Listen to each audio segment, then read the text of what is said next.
Baiklah, Assalamualaikum warahmatullahi wabarakatuh. Pada pertemuan kali ini kita akan diskusikan tentang topik seputar masih di patofisiologi. Ya.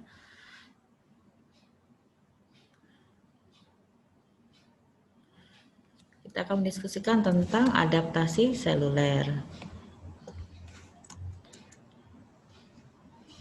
Yang pertama adalah konsep tentang adaptasi. Adaptasi sendiri merupakan respon yang bersifat reversibel, misalnya dalam perubahan ukuran dan jumlah sel, fenotip, metabolisme atau fungsi sel. Yang kedua bersifat struktural, yang ketiga bersifat fungsional, dan yang keempat bersifat terbatas. Untuk adaptasi seluler sendiri ada 5 macam. Yang pertama adalah atropi, hipertropi, hiperplasia, displasia, dan selanjutnya adalah metaplasia. Untuk topik yang atrofi, mari kita bahas ya. Atrofi merupakan proses adaptasi sel di mana organ atau jaringan yang terbentuk tumbuh mencapai batas normal tetapi kemudian mengalami penyusutan atau shrinkage sehingga ukurannya jadi mengecil. Atrofi dapat terjadi pada berbagai organ tapi umumnya terjadi pada otot angka, organ reproduksi dan otak. Yang ketiga, atrofi dapat bersifat fisiologi dan juga patologi.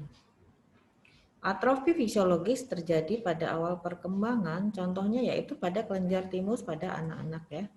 Ini ada contoh dari kelenjar timus.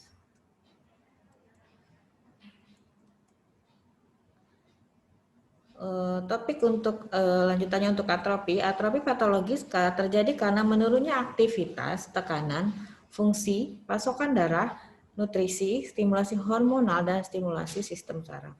Contohnya adalah kurangnya produksi hormon karena penggunaan obat kortikosteroid yang dalam waktu lama. Atau pada pasien yang berbaring dalam waktu lama di tempat tidur akan juga berisiko mengalami atrofi otot atau namanya diffuse atrofi. Selanjutnya yaitu contoh proses penuaan yang terjadi pada otak sehingga menyebabkan otak kan salah satu dari organ yang menghasilkan hormon-hormon ya, sehingga akan mengalami penyusutan juga termasuk terhadap stimulasi hormon. Ini adalah contoh dari otot yang kalau yang ini normalnya ukurannya harus seperti ini, tetapi ketika terjadi atrofi mengalami penyusutan seperti ini. Ini yang tadi pada lansia mengalami diffuse atrofi. Untuk topik selanjutnya tentang hipertrofi. Untuk hipertrofi didefinisikan sebagai peningkatan kompensasi yang melibatkan ukuran sel. Jadi sebagai respon terhadap stres mekanik dan mengakibatkan organnya membesar. Yang kedua, stres mekanik dapat diakibatkan oleh peregangan yang berulang, tekanan kronis, atau kelebihan volume.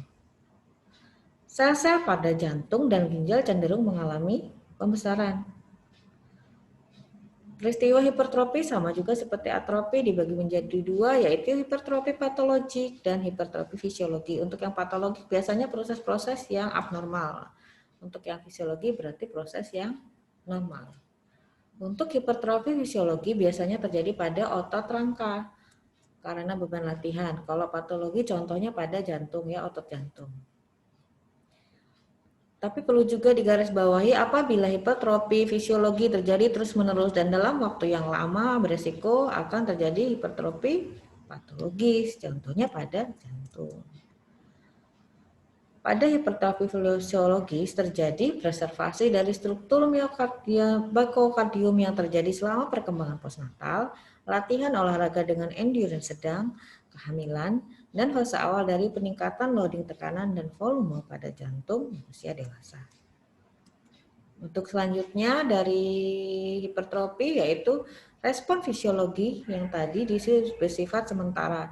Tetapi pada aging, proses penuaan atau latihan olahraga yang berat dan beban kerja atau stres yang terus-menerus bisa menyebabkan hipertrofi patologis dengan manifestasi struktur dan fungsional. Hipertrofi patologis yang pada jantung dapat menyebabkan hipertensi.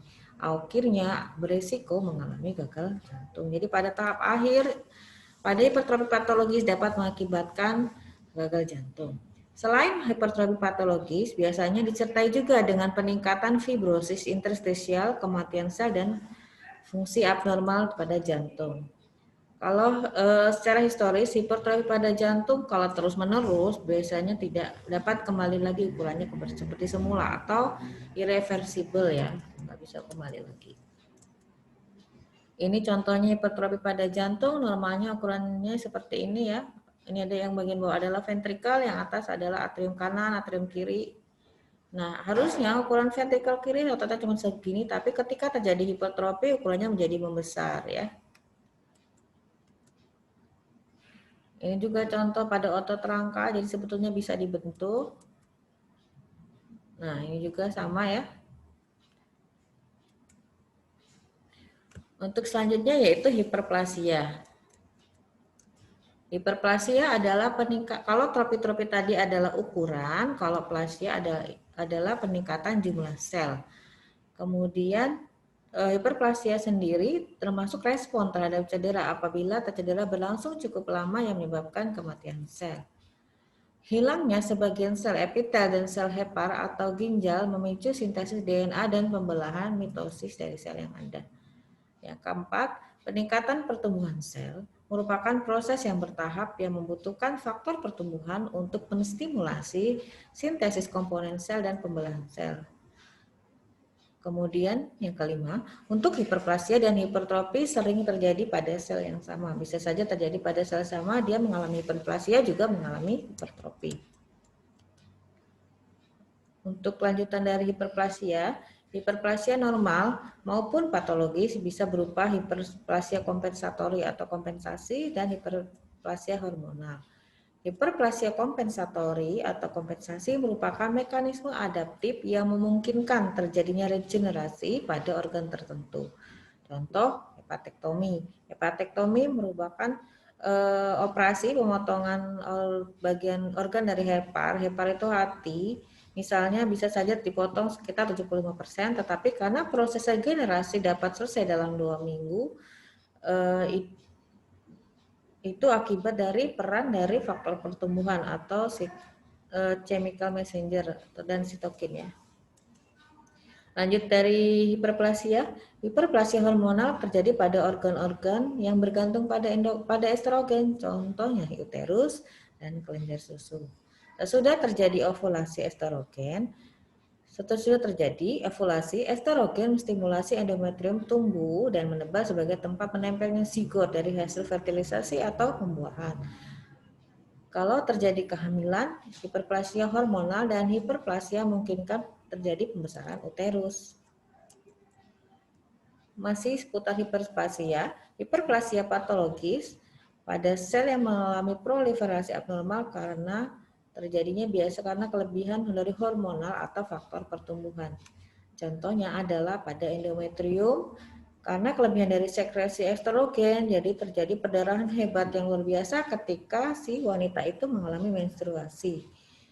Contoh yang lainnya yaitu pada pria atau laki-laki terjadi BPH atau benigna prostat hiperplasia, itu pembesaran bagian prostat atau hiperplasia karena perubahan hormonal ya.